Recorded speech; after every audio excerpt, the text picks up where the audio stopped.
Selamat pagi anak-anak. Bagaimana kabar kali ini, hari ini? Oke, semuanya baik. Jadi sebelum kita mulai pembelajaran hari ini, alangkah baiknya kita berdoa terlebih dahulu. Doa dimulai. Doa selesai. Oke.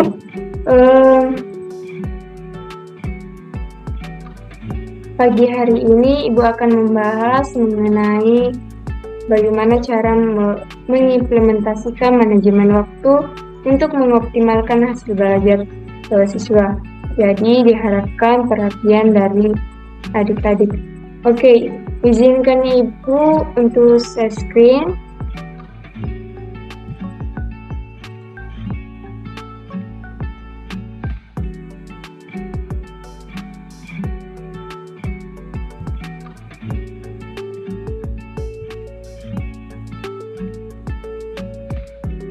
Nah, ini rangkaian yang Ibu akan jelaskan. Jadi, apa itu manajemen waktu?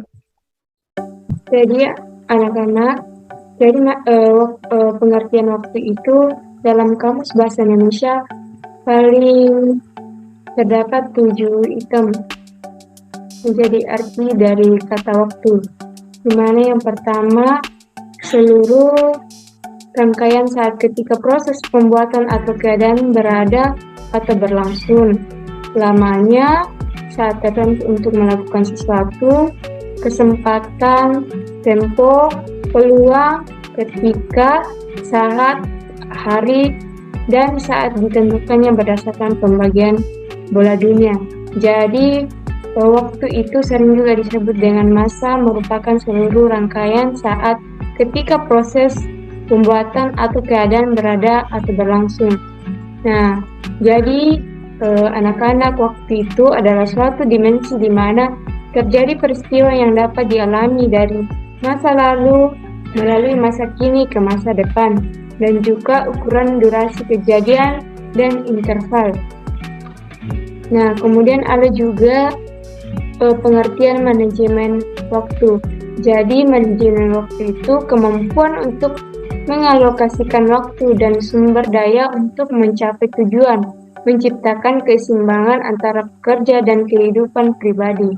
Jadi, adik-adik, manajemen waktu itu bukan hanya mengacu kepada pengelolaan waktu, tetapi lebih cenderung pada bagaimana memanfaatkan waktu.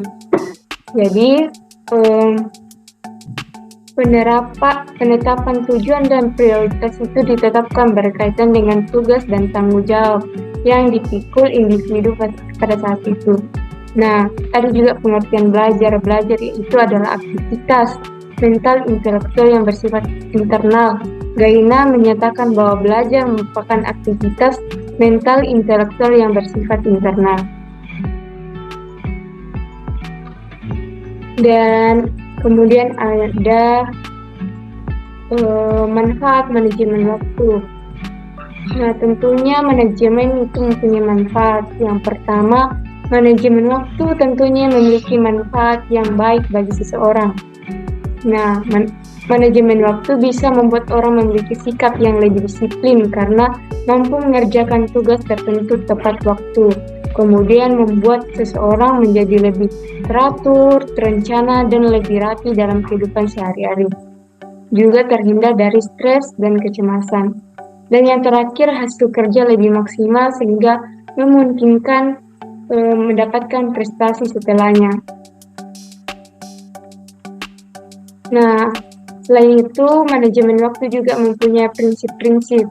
Nah, yang pertama, sediakan waktu untuk perencanaan dan menetapkan prioritas. Kedua, selesaikan tugas prioritas tinggi sesegera mungkin dan tuntaskan tugas sebelum memulai tugas yang lain.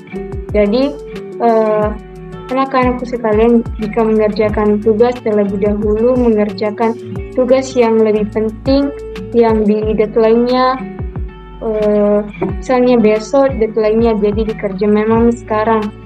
Kalau misalnya masih ada waktu untuk mengerjakan, jadi kerjakan memang. Yang ketiga, ada prioritas kembali tugas yang tersisa berdasarkan informasi yang baru yang terkait. Nah, kemudian ada juga kelebihan dari manajemen waktu itu.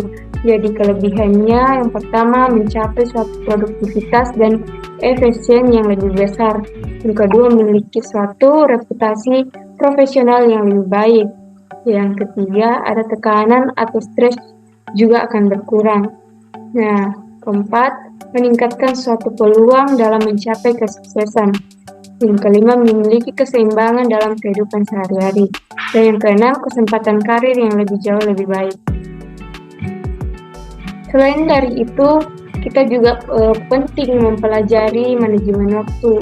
Jadi waktu itu merupakan salah satu sumber daya yang tidak dapat diperbarui. Untuk membuat waktu sangatlah tidak mungkin. Begitulah berlalu. Waktu tidak akan berputar kembali sehingga jumlah waktu untuk melakukan apa yang diinginkan akan berkurang pula. Oleh karena itu, menjadikan waktu berguna bagi setiap pemakainya. Dalam hal ini, individu sangat dituntut keterampilan dan inisiatif dalam mengelola waktu secara efektif dan efisien sehingga terwujudnya hasil yang memuaskan. Nah, terus ada juga tips melakukan manajemen waktu. Jadi yang tipsnya itu ada beberapa cara yang bisa dimulai untuk dilakukan untuk bisa mengatur atau mengorganisasikan waktu agar terhindar dari dampak yang buruk yang tidak bisa mengatur waktu. Yang pertama caranya itu satu, sudah membuat perencanaan atau daftar kerja yang akan dilakukan. Kemudian menetapkan target pribadi untuk menyelesaikan pekerjaan, baik itu jangka panjang maupun jangka pendek. Yang ketiga, membuat skala prioritas, yaitu memilih dan mengurutkan mana aktivitas yang sekiranya penting untuk dilakukan dan mana yang tidak. Selanjutnya ada juga membuat perencanaan yang realistik, artinya harus bisa diselesaikan sesuai dengan kemampuan yang dimiliki. Nah, yang kelima, selalu disiplin mengawasi waktu sesuai dengan rencana yang sudah ditetapkan sebelumnya. Dan yang keenam, menghindari sifat malas, fokus pada tujuan yang ditetapkan. Nah, kemudian yang ketujuh, mengendalikan stres agar bisa selalu berpikiran positif dan selalu termotivasi untuk menyelesaikan pekerjaan. Yang kedelapan, berani tegas mengatakan tidak pada diri sendiri. Dan ada juga bagaimana cara kita manajemen waktu yang baik. Yang pertama, membuat daftar agenda. Kemudian karena hal pertama itu membuat satu daftar agenda yang berisikan tentang berbagai poin-poin penting mengenai tugas yang akan dilakukan. Nah, yang kedua, mengatur prioritas utama. Jadi agar waktu yang digunakan produktif, harus juga mengatur apa yang menjadikan prioritas utama dibanding dengan kepentingan pribadi. Jadi yang kemudian yang ketiga, belajar mengenai waktu produktif. Karena dalam keseharian akan mengenali di mana suatu waktu produktif yang tepat. Jika dalam mengenali waktu yang dipunya, kerjakan tugas-tugas tersebut lebih dahulu, karena di waktu produktif tersebut akan jauh lebih mudah mengembangkan pada pikiran. Nah, kemudian yang keempat, jangan menunda waktu, karena waktu sangat berharga dalam hidup kita. Jadi anak-anak, jangan pernah ditunda-tunda. Tugas yang seharusnya kamu lakukanlah sekarang. Jangan biarkan waktumu terbuang dengan sia-sia. Nah, yang kelima, fokus terhadap apa yang telah menjadi prioritas dan daftar agenda. Karena anak-anak, jika waktu telah terbagi dengan baik dan fokuslah terhadap apa yang telah menjadi prioritas utama dan daftar agenda yang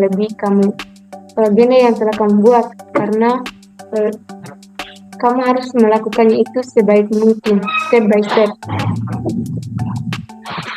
Kemudian yang terakhir, abaikan gangguan yang ada di sekitar, supaya anak-anak kalian dapat mengerjakan tugas-tugas yang diinginkan berjalan dengan efisien, jauh dan diabaikan dengan gangguan-gangguan yang di sekitar nanti. Nah, kemudian ada teknik manajemen waktu. Jadi, yang pertama kebiasaan buruk. Dibuang, terapkan pola yang lebih terarah, sistematis, dan bermanfaat. Kemudian,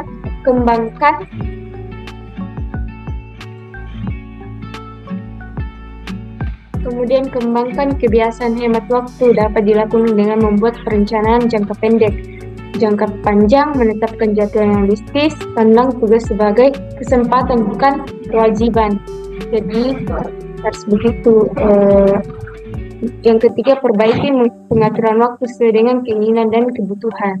Yang keempat, banyak waktu untuk adik-adik, keluarga, dan kegiatan rekreatif. Kelima, sasaran utama mengatur pola kehidupan, membina hubungan sosial tanpa mengurangi idealisme.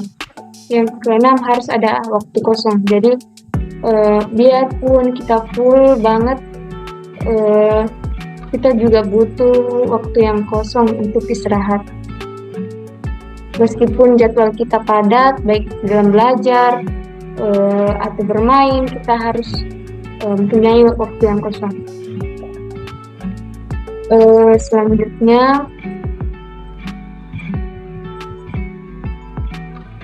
kategori prioritas waktu. Nah, yang pertama, jangan dikerjakan. Jadi, karakteristiknya itu yang pertama, masalah dapat hilang tanpa diatasi. Kemudian, dapat dikerjakan oleh orang lain. Yang kedua, kerjakan nanti.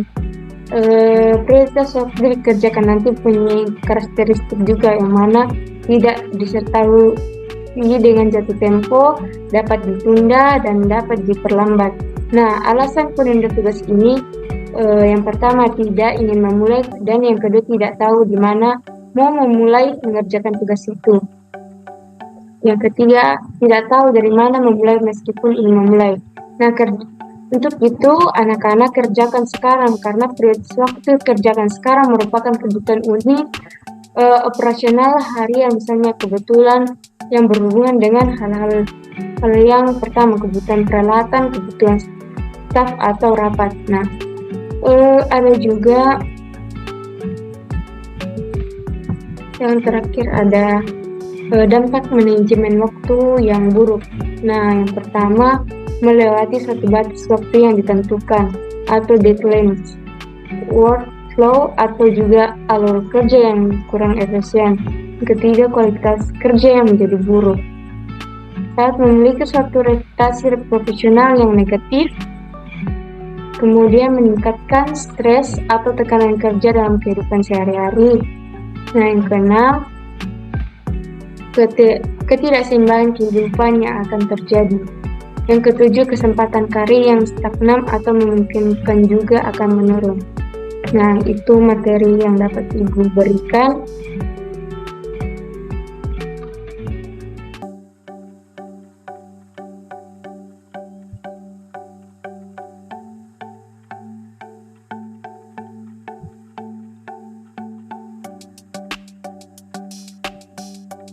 Oke, itu materi dapat Ibu berikan. Apa ada yang mau bertanya soal materi Ibu berikan?